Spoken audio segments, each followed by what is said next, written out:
So like it has to be one of the other people she's trapped with who have this girl locked in their van.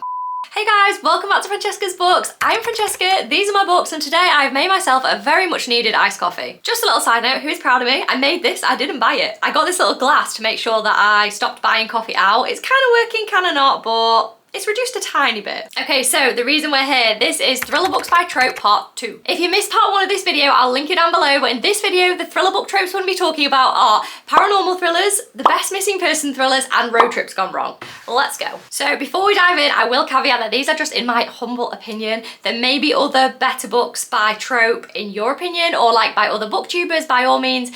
These are just the best ones I think in each thriller trope. I just feel like these videos help you narrow it down a little bit. If there's different areas of like thriller books that you're just not a fan of, you can dodge them, and then if there's certain things that you do like, this is kind of like a similar books-esque video. So the first category is road trips gone wrong. Now this is pretty niche, I won't lie. There's probably more broad things I could have done than this, but I love these kind of books, so I'm going to tell you these. The first one is No Exit by Taylor Adams. So this follows a woman who gets trapped in a snowstorm at a service station, and then she goes outside and sees a young girl locked in a van, and she goes back in and there's only like 5 of them that have been trapped there. So like it has to be one of the other people she's trapped with who have this girl locked in their van. It's just like super tense. So one by one she kind of tries to pick off who she doesn't think it is in the group who's kidnapped this child, and then she obviously tries to help the child. It's just all very intense, and I was really rooting for this main character. This is quite a good one to read over the winter. Another one of my absolute favourites is Survive the Night by Riley Sager. Now, if you know me, you know I love Riley Sager, so this was an immediate no-brainer to pick up.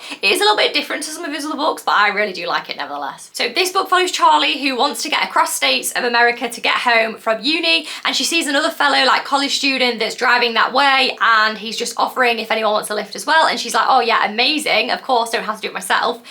So she arranges it, and she gets in the car, and she sets off on this road trip, and she realises she has absolutely no idea who this guy is. Like she's literally just got in this like cross-country America trip with this guy she has no idea about. Oh, and also her best friend was unalive, so she's super sus of everyone. I feel like the tension builds quite quickly in this one because our main character is so paranoid from the start. You start to question the guy who she's going on a road trip with very early on in the book.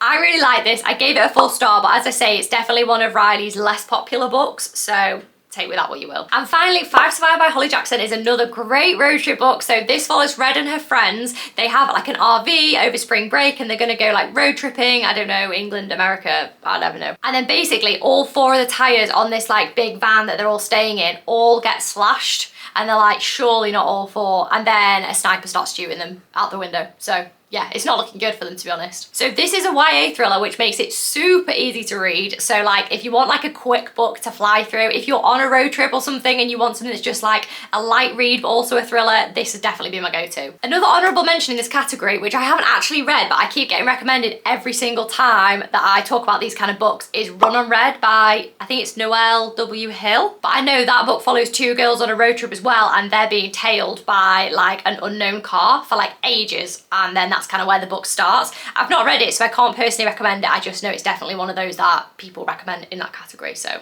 honourable mention. Next up is paranormal thrillers. I actually have 3, but the other one I read on Kindle, so we'll get there. For this, I've been careful not to choose books where the paranormal element is a spoiler, because I've read some books like that and the plot twist ends up being explained by like paranormal elements, so I've been extremely careful not to do that, because that would just be like a massive spoiler of the book if you've not read it. So these are, you pretty much know what you're getting from the beginning. So the first one is absolute classic, Home Before Dark by Riley Sager. I've only just read this book. I just have no idea how this is the first time that I've picked it up in all the time I've been reading. I absolutely loved it and gave it an immediate 5 star. So this book follows Maggie, who returns to her family home 20 years later after like her whole family just fled and abandoned it, supposedly because of paranormal happenings. But since then, her dad's wrote a book which has basically made the family famous, and he's explained what happened that night, and she just doesn't believe it. So when her father passes away, she decides she's going to go and find out once and for all what was happening. She is like an interior designer, renovator, decorator type job, so that's the reason she uses that she's going back, but really it's just to find out the truth. This is one of the only books I've ever read where I've genuinely kind of been looking over my shoulder, been a bit creeped out, a bit like genuinely spooky. Like it takes a lot in a book for that to happen to me. I think it might have been because I was reading it at night on my own as well,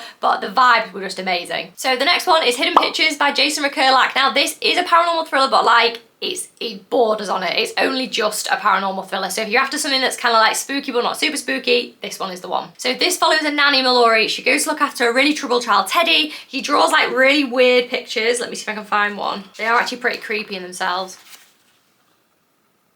Okay, so the kid she's going to look after is drawing things like that. So he is an only child as well, so it's not even like he's got any siblings that he could be drawing or anything like that. And he keeps talking about like imaginary friends. That's the basis of the book. I can't really say much more than that because that's when everything kind of starts to happen. But I will say as well, there's like a small romantic subplot in this book, which I was absolutely a massive fan of as well. I just love it when books like this just tie everything together, like there's little bits of everything in it. This is just such a well-rounded book. I cannot recommend it enough. So the third and final paranormal book is As for Andrea, which follows 3 women who've all been unalived by the same serial killer, basically. So they're all dead, but they come back. It's not like a ghost situation. It's more of a being able to see after death situation, and they try and make it so that the next person isn't unalived by him. That's a poor explanation of the concept. It was really, really good, and it was also really emotive because you really felt for these women. It was almost like everything they were doing was like a selfless act, like they've already been killed. So what they're doing is just to help the future women that may encounter him. This book was super gripping from page 1. I was literally like, yep, there. The only thing this one did lack for me a tiny bit was there was no like massive plot twist, and I just love that in a book. I love when you think you know what's going on and you don't. This book didn't have this, but like it's not the end of the world. I still enjoyed it and I still rated it really high. Okay, so my 3 best missing person thrillers are, I don't actually have many physical copies of these, I only have one. Spoiler. So the first one is No One Saw a Thing by Andrea Mara, and this follows a mum and her 2 kids who are travelling on the underground in London. They go into a station, she puts her kids on the tube, and when she goes to like get the pram to put it on, the doors close and the kids like go without her. As you can imagine, she's absolutely freaking out, so she gets on the train and goes and gets off like at the next station, which is I guess what makes sense for the kids to do, and when she gets off there was only 1 child waiting for her. So the whole story is then centred around the second child and what's happened. It unfolds like quite close to the time, so it's set only over maybe, I think it's like a 48-hour period or something like that. I guess that would make sense as it's like a missing child case, not a missing person case. But it was super, super tense, and there was also like a really good pool of characters. It wasn't like one of those situations where there's only like 2 or 3 people it could have been or could have had an involvement. I think this one really did keep me guessing. Next up is the queen of missing person books, and I actually struggled to choose between The Night She Disappeared by Lisa Jewell and Then She Was Gone by Lisa Jewell, because they're both missing person stories and both really, really good, and I even rated them the same.